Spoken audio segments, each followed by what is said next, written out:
Right, let's get to Liverpool now. They desperately need a win after 4 straight defeats in all competitions. They go to Eintracht Frankfurt tomorrow night. Let's get more. We can go live to our reporter, Vinny O'Connor, who's at the training ground for us. And Vinny, you watched over training a little earlier this afternoon. Any absentees of note? Yeah, there was, and that was Ryan Gravenberch. Obviously, he twisted his ankle against Manchester United. I think we always expected him to miss training, but obviously the bottom line is that with him missing this session at the moment that's still going on, we can hear the training session still taking place, actually, at the moment. They all seem in pretty good spirits, to be fair, as well. But as regards Ryan Gravenberch, the fact that he's not out there with his teammates at the moment would suggest he's unlikely to travel. It would be very unusual for a player missing a session to then travel away to Eintracht Frankfurt for this one.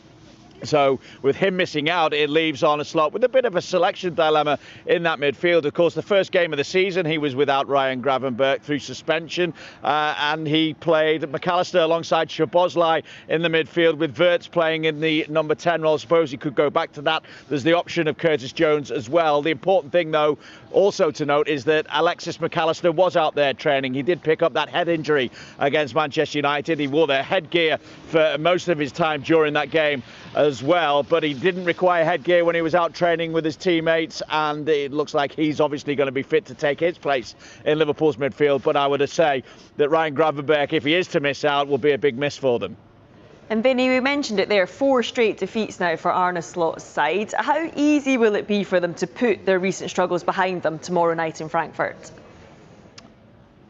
Yeah, Joe, I think it'll be far from easy, because obviously confidence has taken a knock, particularly when you're on a run like that. It seems that fine margins are going against Liverpool at the moment, but Arne Slot has noticed the need to improve defensively as well. I wonder if we're going to see some changes in that Liverpool back line as well against Frankfurt, potentially resting someone like Milos Kerkez, for instance. We've not seen the best of him. He is still only 21, adjusting to a big move from Bournemouth to Liverpool. And maybe now, I keep saying it, actually, week after week, is the time to go for experience in Addy Robertson. He has started, of course, against Atletico Madrid this season and against Southampton in the EFL Cup, but his 3 Premier League appearances so far this season have all come as substitute. Milos Kerkez starting 8 Premier League games so far in his Liverpool career, and you do imagine that perhaps Frimpong could return at right back. Remember, against Galatasaray on match day 2 in that defeat, he played on the right wing in place of Mo Salah. And we keep talking about the comments of Jamie Carragher and raising the issue as to whether Mo Salah should be a guaranteed starter at the moment, given his recent goal scoring form, or lack of goals at the moment. We saw him miss a big chance against Manchester United at the weekend, of course. But it's not just Mo Salah in that forward line. Ekitike has been without a league goal since the Merseyside derby. His last goal came in the EFL Cup about a month ago against Southampton, of course. But Alexander Isak, just that 1 goal so far to his name. 5 shots on target in nearly 400 minutes for Liverpool so far. But still really to reignite his real goal-scoring form, which obviously Liverpool paid big money for him as well. So there's a few conundrums facing Arne Slot ahead of this game against Eintracht Frankfurt, but the most important thing from his point of view is getting Liverpool back to winning ways. All right, Vinny, for now, thank you very much. Ekitike, I will play him. Why would I play him? Because clearly before Saka came, he was doing really well. This was a kid that came new to a club and started to perform from the get-go, scoring goals and delivering for Liverpool. Now he's got to come on, start him. And then it comes to Salah comes the question, you understand? How long are you going to wait? You know, you got to have the conversation with him. Tell him straight up. You say, look, at the moment the team is not in a comfortable situation. So we maybe have to do a little bit more work than we normally do. And that comes to, we have to make it tighter, because Liverpool was used to spreading the game wide open. Do you understand? The guys in the middle of the park, it was easy for them. It doesn't happen that anymore. And one of the key things, the left back, okay. The question comes there on the left-hand side. Kerkez, he's very good in going forward, but the problem is that people take him on. And people don't, he has not earned the respect of players, opponents that play against him. They will go at him. And he needs to win that battle first. And that's why I understand what Stevie said. He put Bradley there, because you don't want to be a fullback and people just feel like they have free entry going at you, dribbling at you, taking you on. And clearly, you know what is the key thing? When you see a defender being taken on and someone dribbles past you on the outside, that's trouble. And that's why I think his confidence is a little bit down. Mario, did you notice in the game yesterday there seemed to be between Van Dijk and Kerkez like a lot of back and forth talking, right? Specifically from Van Dijk. We talked about it on the show yesterday. Yeah. I think you specifically said, Stevie, you didn't like it. Mario, what do you think of that dynamic and, you know, beyond that, kind of what Kerkez can do to be the $50 million guy that they thought they brought in? The key thing is for making it more comfortable for Van Dijk. The question becomes now, look, when Van Dijk's got to do a lot of more things. Look, you're the leader of the team. So I expect you, of course, to do more work for the new guys when they come in. But there is a duration of it, right? You have, you know, you got to also feel as a leader that the guy next to you is getting better. But if I got to keep pointing you certain points, I started also playing less effective myself, because now I got to worry about not only myself, I also got to worry about you, because you're not giving me what I need. So I think that is the question where one of the key things is, one thing I don't like, that is, it doesn't matter who you are, I don't like my captain to go out in the blue. He knows that there is so many, don't waste too much time to put it in the open, do it in the dressing room, because he's gonna, the way he went at him, you understand, when he tried to flick the ball and it kind of hit him in his face or his hand or whatever happened, and he then had to go at him saying like, oh, you know, you have to talk, he said to him. Speak, speak. I understand you have to speak, but when Van Dijk, you understand, also after the game I saw him talking, the moment when Van Dijk started to explain too many details, you know there's something wrong with him. Because he does it in Holland too. When he goes into the details, he gives too much away. I know that he's then worried about other things than only what happened in the game. Yeah. Can I just go ahead? Touch on that specific circumstance? And we're talking about Van Dijk being the leader of Liverpool.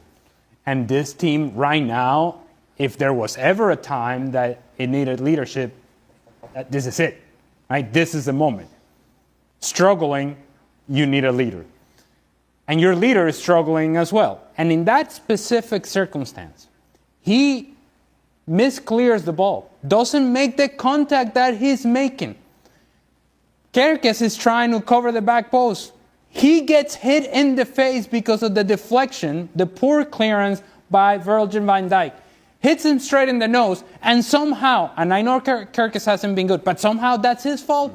And what's worrisome and what's concerning to me, and really disappointing, to be honest with you, that a player of Virgil van Dijk stature would do this, is that he knows full well that this stadium is looking at Kerkez like Stevie looks at Kerkez, like, I don't know. And then you turn to the guy that is most vulnerable and say, you got to speak, you got to talk, it's your fault. It's my fault that you hit me in the face with the ball because you miscleared it? Now, I may have all sorts of wrong things that I've done for this team if I'm Kerkez, but this is not it. This is not the moment, and this is not the way you go about showing up a player, especially right now when what you need is everybody pulling in the same direction, not everybody saying, it's not my fault, it's him, it's the guy that got hit in the face with the ball. You know, I absolutely abhor that as well when a player, particularly a guy with the stature of Virgil van Dijk. That's got to hit Kerkez hard, yes. right? Yeah. I think the biggest problem I have, and one of the biggest reasons that I think Kerkez shouldn't start, is not just because of what it's doing to the back line and to particularly Virgil van Dijk. The rest of the team don't trust Kerkez. The fans don't. I mean, we noticed that in the match yesterday. As soon as he would get the ball, you'd hear Anfield react. Well, you would, and then Kerkez reacts to it by panicking. And then he goes scared. And then he doesn't want to make a mistake, which is why he keeps turning back and playing an easy ball backwards. But it's not just Virgil van Dijk. Everybody in that team doesn't want to give him the ball. That is a horrible position for Kerkez.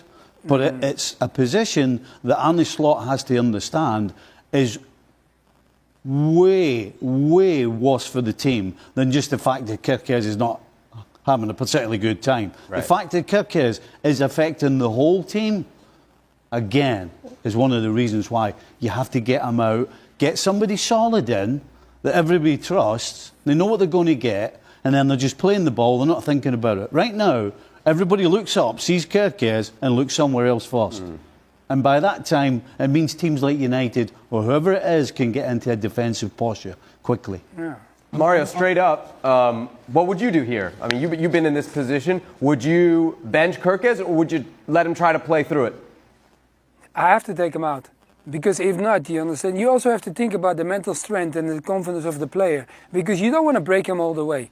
And you don't want to get him into a position where you might need him later on. So what I would do, you understand, make him build again. Because all the new players, they got a chance. And that's what you expect. When you pay that much money for me, I expect you to start me straight away. But if I don't perform to the certain standard, you got to rebuild them. So I will take him out because it's not affecting the team, and play maybe with a more defensive mind, because this team at the moment need that anyway. So play more defensive mind, lock everything up and keep them more compact, and stop with making it so wide open, because if not, people are going to come at you. And we're talking about Liverpool now. Let's not make it like it's already a drama and we're in a big, no, but he just needs to tweak it, and he needs to tweak it now. And if he waits too long, it becomes a problem. And he has the skills to do that, Slot, so it's not like I'm talking about someone that I don't expect. He can fix it, but I don't want him to wait too long. Kerkez is an easy target, and I think that's an easy decision. The tough decision is Mohamed Salah. And I must say, Stevie, in that play, which it was about the 19th or 20th minute, where he actually came to the inside, received the ball on the turn, and then found Cody Gakpo. Cody Gakpo cuts to the inside and hits the post. I'm thinking, oh, he's back. That's encouraging. Yep. Because he's no longer just parked on the right-hand side. He actually came in a central position, which is the one dot that's on the central position in this particular graphic. And then he went back to the right-hand side and just parked himself over there and became silent. So silent. So passive in his game. So lacking any sort of aggression in his game. And aggression is not, hey, I'm going to go kick somebody. Aggression in terms of I'm going to receive the ball and do something that makes a difference for my team. A game-changing moment. And I suppose the moment that we all have in our minds from the game is when the ball drops to him at the back post. It is on his left foot, and he just takes a wild swing at it and goes absolutely, completely, horribly wrong for Liverpool. And then at that point, you go, whatever optimism I had from the 20th minute in him finding a central position and actually finding a through ball, all of that has disappeared, because this that I saw in the midst of the back post is what we're seeing a lot of. And this lack of aggression and this passive nature to his game, in which he is on the fringes of the game rather than being a central figure of the game for Liverpool. To the point to where Arne Slot said, I had enough, we're losing, and I have to take you off. That is a message that needs to get to Mohamed Salah. He needs to now internalize the information. While I agree that we're pushing, it's getting to that moment, but maybe we're not quite there just yet, Stevie. Man, we're closer than ever. And he needs to find it within himself that to see more of the moments that we saw in the 20th minute rather than the rest of the match. I think for the first time ever during this game, in the previous, 9-10 seasons, when Salah got it, you did that. I think for the first time ever against United, whenever he got it, I was thinking, what's going to happen now? I mean, it's amazing. It's amazing how you can go from the top of the tree and slide all the way down it so quickly. It's incredible. It's a lesson to us all. Can we go big picture here? Sure. Go ahead, Mario, quickly. You know why Stevie also said that? Because Stevie, when he gets on the ball, you don't expect him to dribble, because he's not that guy anymore that's going to dribble. Back in the days, he was running with the ball, taking people on. And then, if he's not close to the goal, we don't expect him to do that 30 yards sprint and doing something incredible. We expect Salah around the box. Last season, danger. Now, it looks like, I don't know, man. I don't know. I hope, because it just shut down too quickly in too quick of a period, because last season and now it's only a short break. It was, what, 2 months difference or 1 month different? It cannot be dropping like that so fast. Right, I wanted to go big picture because something you said at the very beginning of the show yesterday, I think, caught all of our ears. You said Liverpool has no chance to win the title. Now, when we got to extra time, you had cooled off a little bit, you had changed your tune. I think maybe you'd realize how early in the campaign it was. But as we look at the Premier League title odds, there you see Liverpool right now, third favorites according to the bookmakers. Why that change of heart over that hour? And in your cooling off, what did you discover there? Well, because at the time, I was frustrated, disappointed. You know, sometimes it's hard to look at the big picture. You know, when you see performances like that, it's hard to. You try to figure how they get out it, and then you start thinking about, well, the 4 points behind now.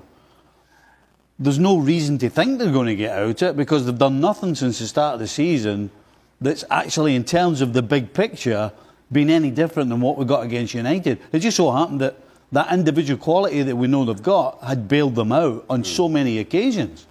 So that's why I dived in and said that. Now, let's look at PSG this time last year. They couldn't win a game, particularly in the Champions League, to save their lives.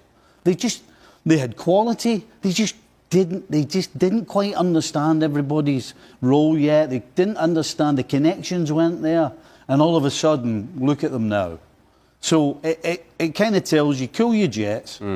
When you have that type of ability, it can change as quickly as it went the wrong way. And so I don't disagree with the bookies. I think right now Liverpool have so many things to improve on that the longer they go not winning games, they might get too far behind. So they have to change it very quickly. Otherwise, this Arsenal side in particular look really strong and they give nothing away.